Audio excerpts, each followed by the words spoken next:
delighted that you all are here on this warm day. I'm Pastor Tim Malik. Again, welcome to all of you in person as well as those online. And we have a special guest this morning that I'm going to invite Clark and Brandy to come up with her and introduce her. Clark, come on up.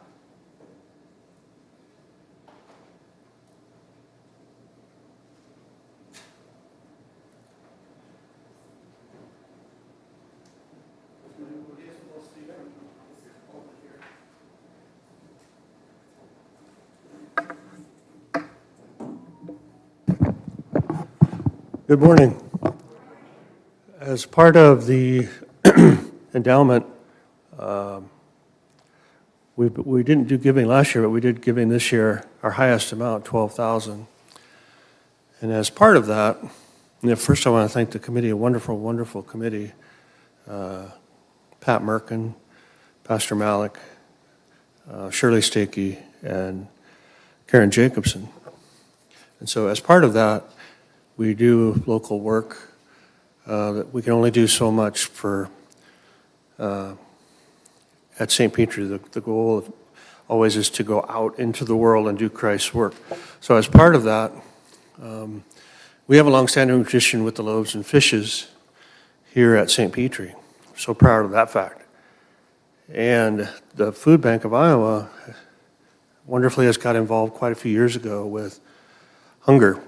And so in the very beginning, we only had 4 or 5 families, maybe a week, 20 years ago, or 30 years ago, when Emma was little with Rosella. And now we have served as many as 25 families in 1 week.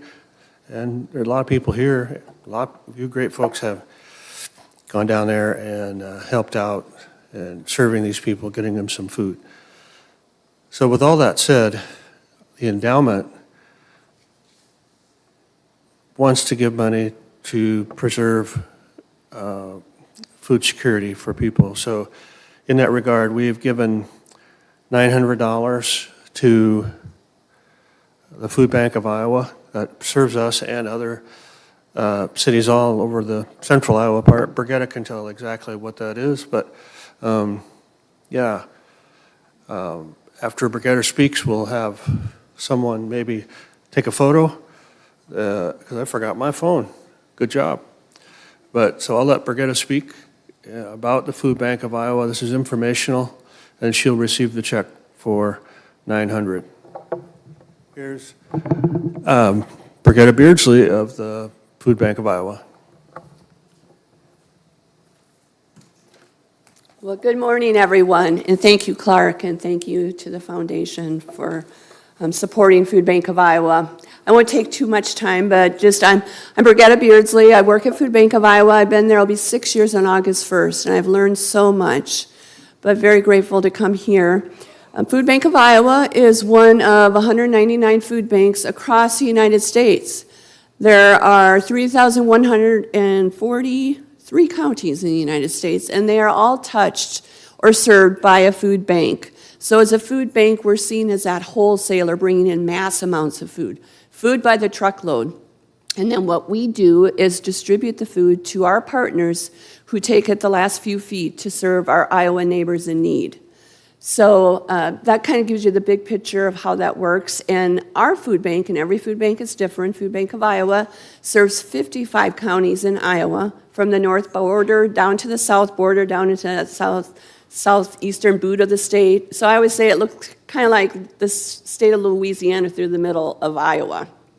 But please know that those other 44 counties are served by other partner food banks, 5 food banks that we collaborate with on a daily basis. So the whole state of Iowa is important to us, but that's the area we focus on.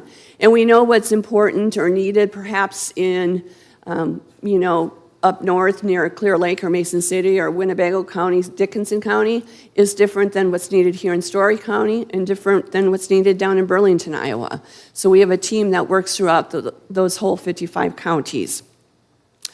But food insecurity in Iowa, what I go and speak about a lot is how the face of hunger can be in the face of anyone we see. People who look just like you and me.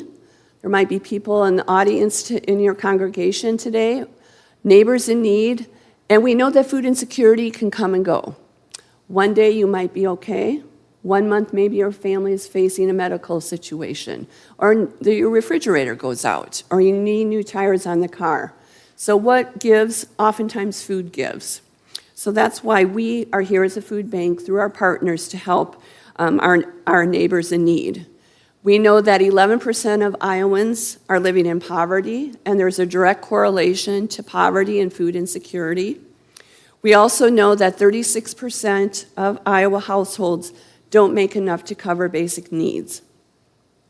We know that there are more than 100,000 children who lack adequate nutrition, and we know that more than 40% of children in Iowa receive food through that free or reduced priced lunch program. Lots of reasons for ongoing need. I'm sure you know, going to the grocery store, that we've seen quite an increase in food costs over the last few years. Also a shortage of affordable housing, or else we've also heard of home insurance rates going up, increased cost of home ownership, and then again, wages not meeting the basic living needs that are part of a family's budget. We often talk about a budget to survive versus a budget to thrive. And what we'd like to see is folks going more towards that budget to thrive. What we're hearing from our pantry partners is an increased need from folks living on fixed incomes, maybe seniors, those on disability. We're also seeing an increase in young families coming for help, again, working families, but trying to make ends meet on a daily basis. We know our food budget has tripled in the last few years, and operating costs have doubled.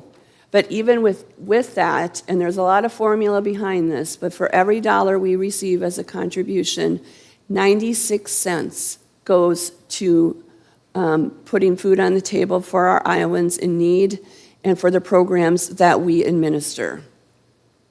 We can feed an Iowa in need for a day for about $2 a day. And again, there's a lot of formula behind that, considering donations received through retail and wholesale distributors. Barilla is a big supporter of ours, for example. But we do try to work effectively and efficiently.